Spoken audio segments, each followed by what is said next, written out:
There was a boy named Caleb, a quiet, reserved teenager whose passion was art. His room was a sanctuary, adorned with sketches of fantastical creatures and sprawling landscapes.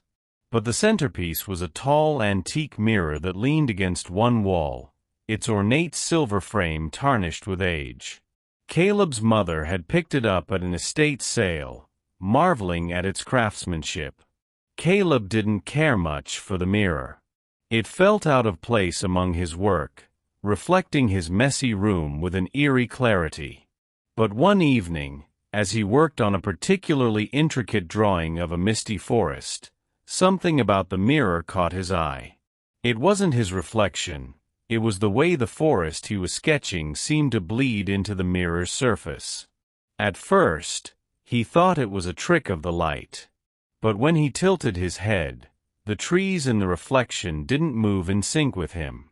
Curious but uneasy, Caleb moved closer to inspect it. His breath fogged up the glass as he leaned in. For a moment, everything was still. But then, a shadow darted through the reflection, a figure moving among the trees he had drawn. He stumbled back, his heart pounding. When he glanced at the paper on his desk, the trees in his drawing seemed darker, the lines harsher, as if someone had added to his work. That night, Caleb dreamt of the forest. He wandered through it, the air heavy with dampness and the scent of moss. He heard whispers, soft, indistinct voices that called his name. When he turned to look, there was nothing but trees, stretching endlessly in every direction. He woke in a cold sweat, the image of the forest seared into his mind.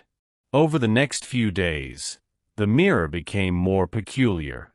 Objects in his room didn't always appear in the reflection as they should.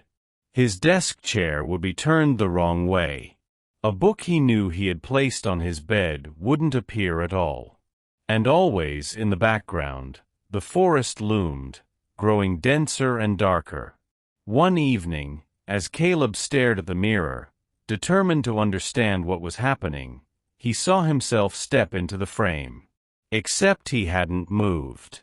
His reflection tilted its head, studying him with a cold, unfamiliar gaze.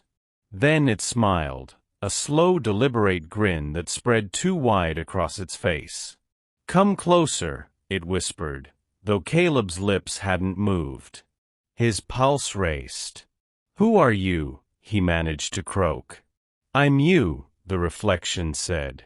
"The better you. Let me show you what's on the other side."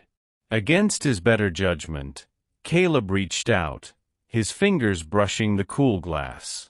It rippled under his touch like water. Before he could pull away, a hand shot out from the mirror, gripping his wrist with an icy vice-like strength. He screamed, but no sound came out. The room around him seemed to blur as he was pulled into the mirror, his surroundings swallowed by the dark forest he had drawn. The trees were no longer sketches. They were real, towering above him with gnarled branches that seemed to reach for him. In the distance he saw a figure, his reflection, watching him with that same eerie grin. "You've taken my place," it called out. "And now I'll take yours." Caleb ran, the forest closing in around him.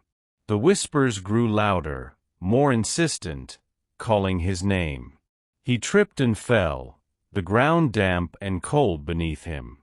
When he looked up, the reflection was standing over him, its grin now a grotesque snarl. "No one will notice the difference," it hissed. "Not even your family." With that, the reflection turned and walked away, leaving Caleb trapped in the forest. He screamed, begged, but the trees absorbed the sound. Back in his room, the reflection adjusted its posture, mimicking Caleb perfectly. It sat at his desk and picked up a pencil, continuing the drawing Caleb had started. The next morning, Caleb's mother knocked on his door. "Breakfast is ready."